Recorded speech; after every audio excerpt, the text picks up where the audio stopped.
We love cars. We love our first cars, our favorite cars, the legends that all too often live only in our minds. And for over 2 decades, the Acura Integra has been one of those legends. Because for the past 20 years, more than 20 years, there hasn't been an Integra for the United States. Instead, Acura gave us an alphabet soup of nameplates. The Integra became the RSX to go with the TSX and the TLX and the TL and the RL, and all the while we were clamoring for the return of the car that we lost. Well, now for 2023, it's back, the Acura Integra.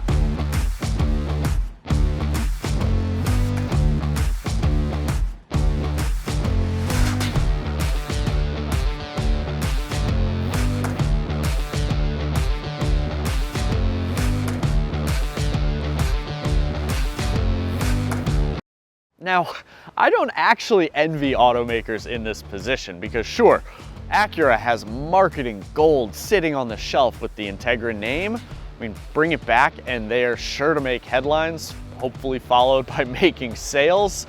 But there's some baggage with Integra. I mean, we have expectations for this car. But before we find out if the Integra can live up to those expectations, I've got to ask that you please subscribe to the CarGurus YouTube channel, where we publish 2 new videos every week. And if you have a car to sell, head to cargurus.com and try selling it 100% online. We'll provide you with an offer. If you like it, you schedule a time to have the car picked up, and then you get paid. It couldn't be easier. The new Integra is a 5-door liftback, so they got that right. And you'll notice that there's the Integra name embossed on the front left and back here on the rear right corner. That's a callback to the 3rd generation car. All new Integras feature dark wheels, so don't ding them up. And they don't get the Honda Civic or Accord's blunt nose. This front end is distinctively Acura, and in my opinion, a little overstyled. The rear end is tall with dual exhausts, big single-piece taillights, and this deck lid spoiler. Liftback body styles are convenient, but they haven't always proven to be popular. The Volkswagen Arteon, for instance, is an amazing vehicle, but it hasn't caught on with shoppers. Granted, that might have to do with the Arteon's price tag. Shoppers will likely be willing to pay a little more for a premium brand like Acura than they would for a mass market brand like Volkswagen, yet the Arteon costs $10,000 more than this vehicle. One downside of the Integra's tall rear end is that once you open the liftback, you've got a long way to the trunk floor. There's 24.3 cubic feet of cargo space back here, and that's a lot more than you'd get in a traditional sedan's trunk. But this liftover height, it's gonna make getting heavy things in and out a huge hassle. And Acura says you can fit a mountain bike back here if you fold those rear seats down. I've loaded mountain bikes into a lot of different cars. The liftover height is gonna be problematic for that task. Inside, you can see clear Honda Civic inspiration. The honeycomb style HVAC vents that we love on the Civic, they're present in the Integra, but they don't span the length of the dash.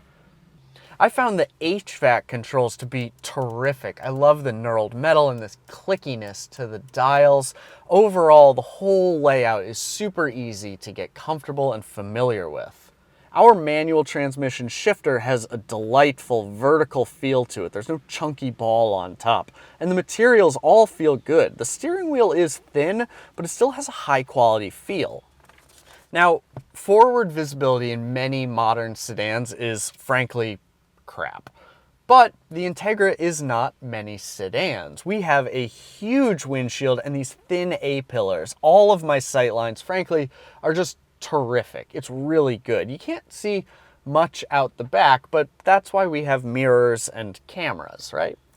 Now the big greenhouse, it does let in a lot of light and it's easy to see out of, but that also means it lets in a lot of heat. Wouldn't be the worst thing in the world considering how frigid the Integra's AC blows. But the AC doesn't blow on my back, and this micro suede fiber, it traps every little bit of heat. I actually took this car for about a 30-minute spin before heading into the office the other day, and I had to go home after that 30 minutes and change my shirt. That's how warm I got.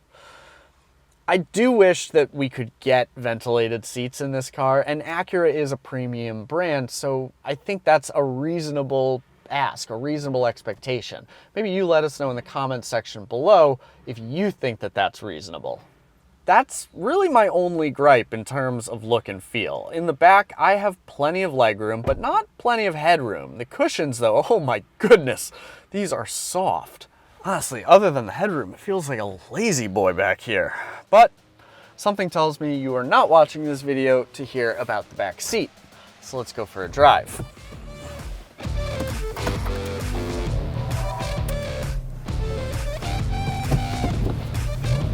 Acura fits the Integra with a 1.5-liter turbocharged 4-cylinder, making 200 horsepower and 192 pound-feet of torque.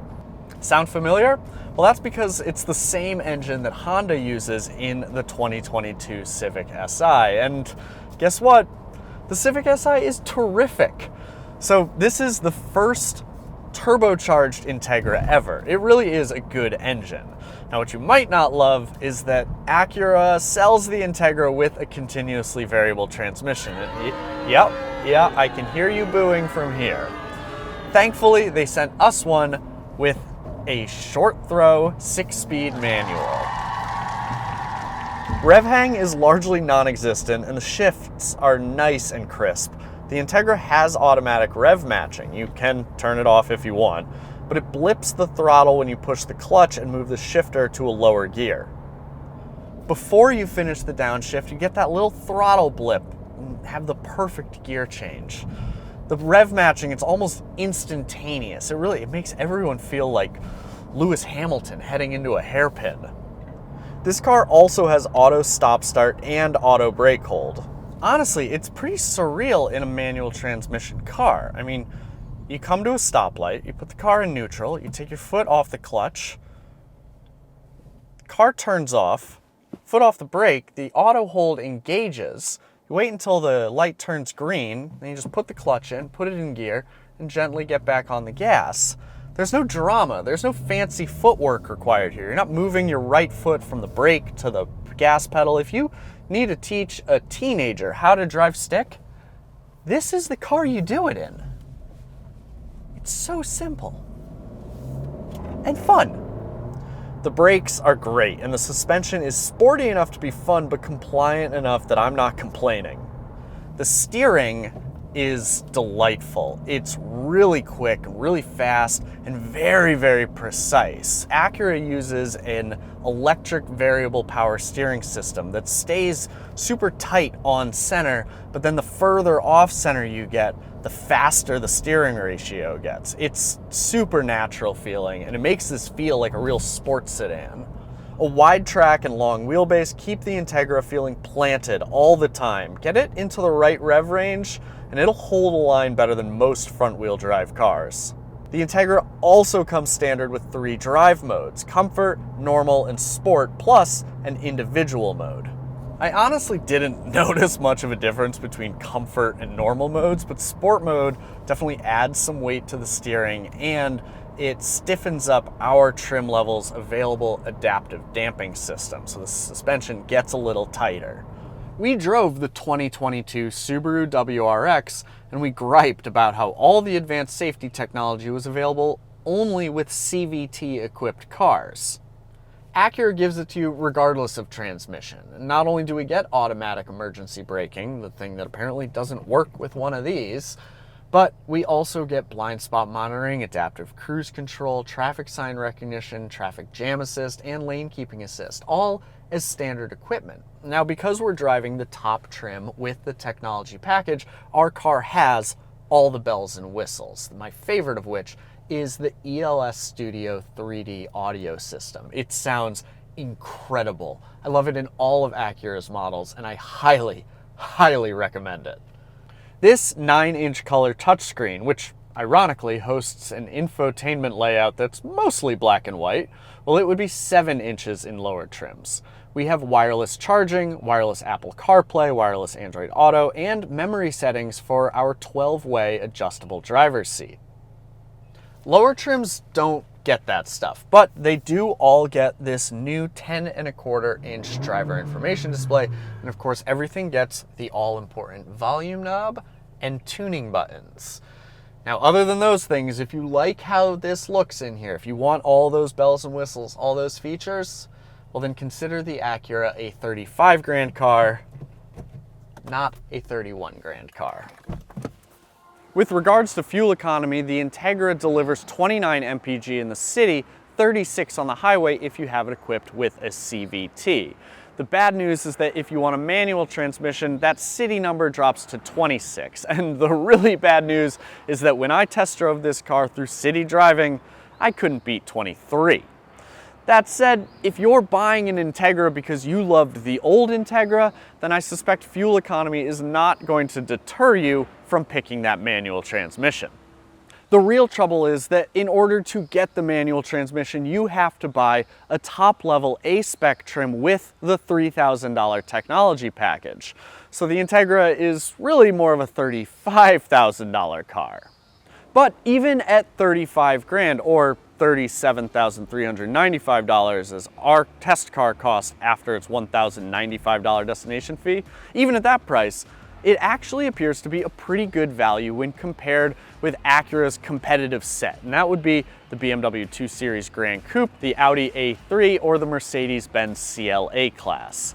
Now, if you're willing to look outside of the established luxury segment, there are some competitive vehicles that do cost less than this. The Mazda 3 for one, or the Volkswagen Jetta GLI.